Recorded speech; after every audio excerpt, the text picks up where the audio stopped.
Bonjour. Alors, il y a longtemps de cela, je vous avais présenté déjà le Sif Infiltrator de Darth Maul.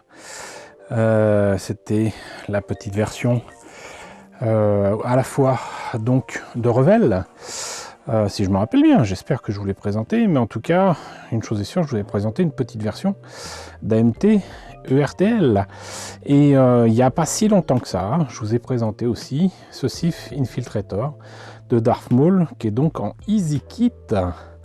Et je vous avais dit que c'était un kit qui me faisait envie et que j'avais raté, qui était difficile à trouver, et je l'avais finalement trouvé à vil prix, mais déjà monté, déjà fait, et avec pas mal de pièces manquantes quand même, mais bon, j'étais content de l'avoir. J'avais même précisé, j'étais pas spécialement comment dirais-je, heureux du résultat, parce que je le trouvais beaucoup trop petit pour une version grande du Sif Infiltrator. Mais il se trouve que j'ai cédé de nouveau à une impulsion d'achat, puisque j'ai trouvé donc ce Sif Infiltrator de Darth Maul, toujours de Revell, toujours en Easy Kit, mais dans sa version anniversaire, du 25e anniversaire de l'épisode 1 de la prélogie, et donc qui est proposé pas pré-peint, on va voir ça tout à l'heure, qui est proposé avec une affiche, un poster du film de l'épisode 1, La menace fantôme, avec donc des pots de peinture, un pinceau et de la colle. Et je l'ai eu vraiment pas cher, puisque je l'ai eu à 15 €, ce qui est tout à fait raisonnable. Comme ça au moins, je l'ai sous boîte, neuf, il était même pas ouvert. Ça m'est parvenu un peu abîmé. Ça arrive parfois quand, j'allais dire, c'est mal emballé. C'était très bien emballé, mais en fait, pour que ce soit parfait, il aurait fallu qu'il y ait de quoi renforcer l'intérieur de la boîte, mais la personne n'a pas jugé utile d'ouvrir une boîte qui était scellée. Donc je le comprends tout à fait, mais du coup, c'est abîmé là sur le coin, mais c'est pas grave. Donc 15 € pour cette maquette supposée être au 1/120 du vaisseau de Darth Maul, qu'on voit un petit peu dans la menace fantôme. Et donc qu'est-ce que ça nous donne ici pour ce que je pense être logiquement sa seconde boîte? Là on a des images, des photos, des détails du kit qui est monté et peint, mais peint assez étrangement, c'est-à-dire qu'avec un gris foncé et des panneaux blancs. Bon, gris clair je veux bien, mais plutôt que le blanc, mais le gris foncé, bof. Ça montre quand même qu'il y a des trains d'atterrissage, certains détails. Voilà, et sinon, là, il y a la version avec le socle qui rappelle quand même franchement le kit Easy Kit Pocket de Revell. Alors ça fait bizarre quand on voit des images pareilles, on se dit c'est la même version que le petit kit mais en grand, mais c'est quelque part c'est un peu ça. La liste des pots de peinture et des couleurs qui sont là, et donc là on voit bien que c'est des pièces pas pré-peintes et j'allais dire grises, mais voilà. Et donc j'ai quand même vérifié moi en ouvrant si tout y était, parce que ça c'est quelque chose qu'il faut que vous fassiez aussi quand vous recevez quelque chose, que vous avez une livraison, un colis ou quoi. Vérifiez toujours que c'est vraiment complet ou quoi, parce que il faut ensuite faire une réclamation. Et donc on a les pièces là qui prennent vraiment pas toute la place du colis, et déjà le poster que je devine abîmé alors qu'il est neuf, hein. Mais on va voir ça immédiatement après la présentation de la notice de montage. Alors, ce Sif Infiltrator de Darth Maul, rappelons qu'à part cette espèce de long bec qu'il a à l'avant, ça rappelle quand même fortement un TIE Fighter avec, j'allais dire, de petites ailes, de petits panneaux. Et figurez-vous que c'est pas forcément ce kit là que j'utiliserai, mais peut-être celui que j'avais déjà reçu, qui était déjà monté, qu'il fallait de toute façon refaire. Il y a quand même quelques petits défauts ici et là. Mais que je vous dise aussi, je ne l'ai pas pris seulement pour avoir la boîte, ce qui rimerait à rien, ou l'avoir pas prépeint, ce qui rimerait encore moins à quelque chose. En fait, pour tout vous dire, c'est que avoir le SIF Infiltrator en double ne m'importe strictement rien. Par contre, ce que je compte faire, c'est utiliser pas forcément le bulbe, mais en tout cas certainement les panneaux qu'il y a autour pour faire un taille inquisitor, le taille des inquisiteurs de l'Empire qui servent l'empereur et surtout Dark Vador pour chasser les derniers Jedi survivants de l'ordre 66 et que l'on voit d'ailleurs très bien non seulement dans la série Rebels mais aussi dans la série Obi-Wan Kenobi. Donc c'est quelque chose que je vous présenterai une autre fois parce que les pièces en question, j'avais oublié qu'elles étaient quand même un peu petites et donc il va me falloir voir quel autre kit utiliser pour faire ce taille inquisiteur, mais on y reviendra, ça fera partie d'autres sujets autour de kits bash utilisant des kits de TIE Fighter de différentes marques et de différentes échelles. Et j'ai hâte de vous présenter ça parce que j'ai eu quelques idées que j'ai hâte de partager avec vous. Voilà. Donc là, on a les conseils de base, donc les couleurs soi-disant requises. Il y en a quelques-unes, je me demande à quoi elles peuvent bien servir. Donc quelques-unes des pièces en présence, donc essentiellement la carlingue principale avec le bulbe et cette espèce de nez là. Hop. Le reste des pièces ici avec les fameuses ailes, une partie des trains d'atterrissage, des détails et tout ça, et surtout le socle et une pièce plus ou moins transparente ici.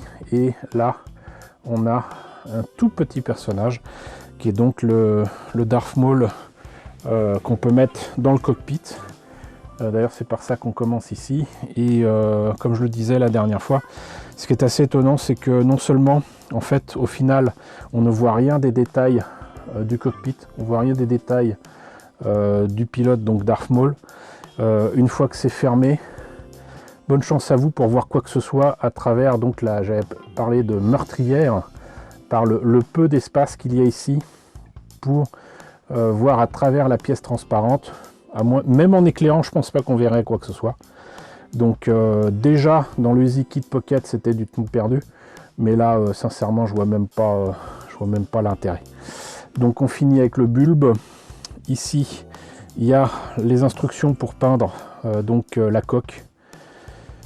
Hop, évidemment vers l'extérieur. Donc là a priori je pense que il doit y avoir des décalcos à placer. On continue donc sur cette coque où visiblement il y a beaucoup de travail à faire, d'autres détails à faire également, donc sur les côtés, ça viendra par là. On met finalement donc la partie bulbeuse entre les deux couches de coque. C'est bizarre de dire ça comme ça. Là la partie moteur. Ici donc les fameux panneaux que je veux récupérer, qui ont plus de détails et plus de pièces que je ne pensais. On peut les mettre dans une pose ou une autre, et ça m'arrange aussi. Et là on a, je pense, les pièces qui permettent de détailler les baies de train. Et avec les trains d'atterrissage, c'est étonnant que pas moyen de faire les trains. Si, j'ai dit des bêtises. On peut faire donc les baies de train fermées. Donc le socle qui ressemble énormément au Easy Kit Pocket, on peut le mettre là-dessus, et donc a priori là c'est terminé. Et là j'avoue que même si c'est que des dessins, là les couleurs me conviennent. C'est, vous voyez, du gris clair, du gris foncé par contre effectivement, mais certainement pas du blanc, ça fait toute la différence. Avec a priori donc certainement des décalcos à poser. Voyons ce qu'il en est. Ah oui, quand même. Donc là, on a des détaillages en décalco. Et j'avoue que je suis vraiment positivement charmé par tout ça. J'espère que ça donnera quelque chose de bien. Mais déjà, si je mettais ça dans le bon sens, bah, c'était dans le bon sens. Mais là, il y a un truc qui permet de nommer ça avec la menace fantôme sur le socle. Mais ici, c'est pour ça que je l'avais mis dans ce sens-là. Là, il y a les écritures dans ce sens-ci. Et ça date donc de 2024. Ce qui veut dire que c'est quand même relativement récent. Même si on est début 2026. C'est quand même pas mal du tout.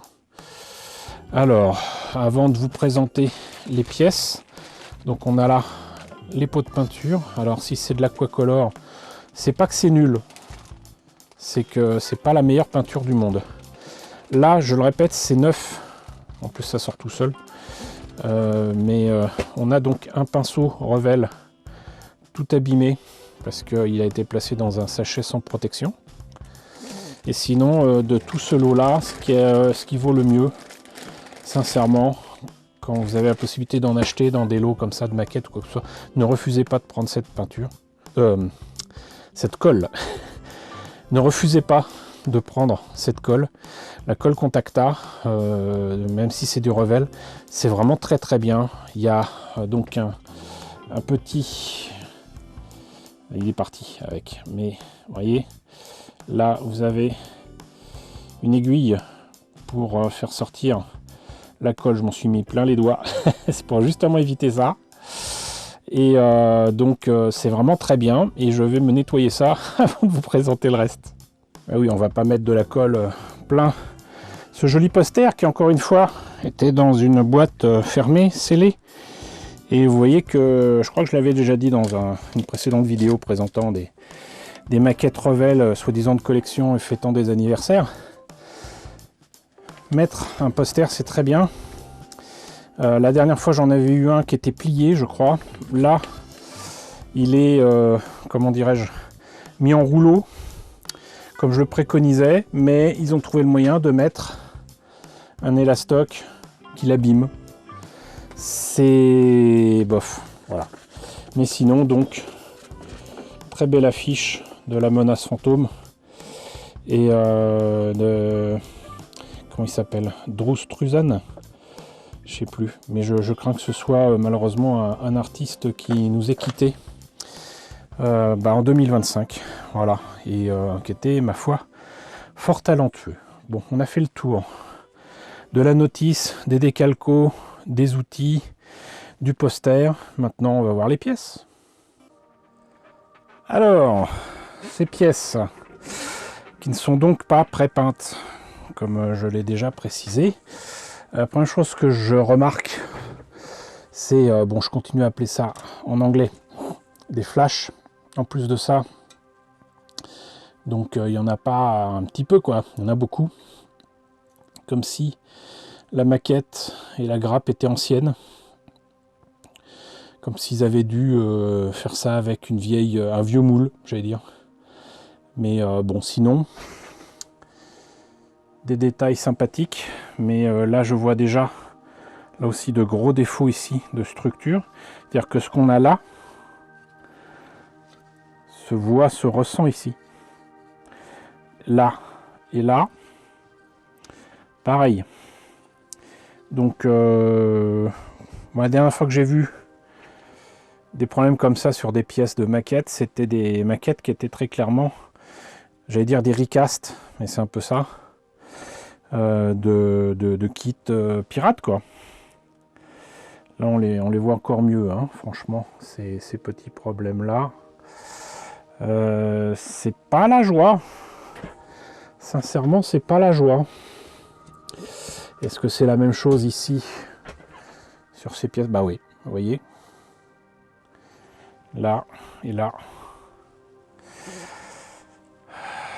C'est pas ça. C'est franchement pas ça. Et j'en profite d'ailleurs pour vous dire que ces pièces-là, ici, là, qui sont enlevées hein, des baies de train, gardez-les, on ne sait jamais, même si les formes là ici ne vous parleront pas immédiatement. Et sinon, précisons que par contre, ça c'est une chose qui est très très bien, c'est que là au moins les copyrights, le fait que ce soit du Revell, la maquette apparemment date de 2012, je me rendais pas compte que c'était si vieux. Parce que là, effectivement, 14 ans la maquette, oui, ça fait un peu vieux. Que ce soit à l'intérieur, c'est une très bonne chose. On n'a pas à effacer ça à l'extérieur, ce qui était le cas pour d'autres maquettes. Voilà, donc là, on a la pièce transparente et encore, j'ai envie de dire translucide. Traversant, on verra rien. Je n'enlève pas de son sachet parce que sinon ça risque de s'abîmer. Et la même réflexion pour... Désolé, j'ai bougé le trépied pour ces pièces-là qui sont encore en plus un peu fines. Comprenez pourquoi aussi j'ai des choses à reprendre sur l'autre kit qui était déjà monté. Il y a énormément de ces petites pièces en plastique à enlever, à poncer correctement ensuite. Et c'est pas la joie. Donc là, on a le cockpit entre guillemets qui sert à rien parce qu'il y a des tas de détails très jolis mais qu'on ne verra jamais. Ou alors il faut trouver un moyen de pouvoir soulever, enlever la partie haute du cockpit pour pouvoir voir à l'intérieur, mais sincèrement je ne vois pas l'intérêt. Et là enfin, donc la dernière grappe avec les derniers détails. Certaines pièces des trains d'atterrissage, le socle, et là, tout seul comme un grand, Darth Maul le bien nommé, supposé être au 110, mais je dirais que ça s'en approche. Voilà. Si je le mettais bien à la lumière, ça sera très bien. Et voilà, donc du coup, on a fait le tour. Écoutez, j'espère que la présentation de ce kit que je vous ai déjà présenté monté, donc du coup on fait un peu les choses dans le désordre, mais c'est pas grave. Si vous voulez voir d'ailleurs le résultat monté, je vous mets du coup le lien ici. J'espère que ça vous a intéressé. N'hésitez pas à me dire ce que vous en avez pensé dans la section commentaires. N'hésitez pas à liker, n'hésitez pas à partager, n'hésitez pas à vous abonner si ce n'est pas déjà le cas. Coucou aux nombreux abonnés qui nous ont rejoints ces derniers temps. Coucou aux grands anciens qui me suivent depuis 10 ans. Merci à tous de votre fidélité, merci à tous de votre soutien sur Tipeee et sur Paypal. Surtout prenez soin de vous. Je vous laisse avec la liste des contributeurs de la chaîne et je vous dis à très bientôt, mais avec une autre maquette puisque celle-là je vous l'ai déjà présentée, montée.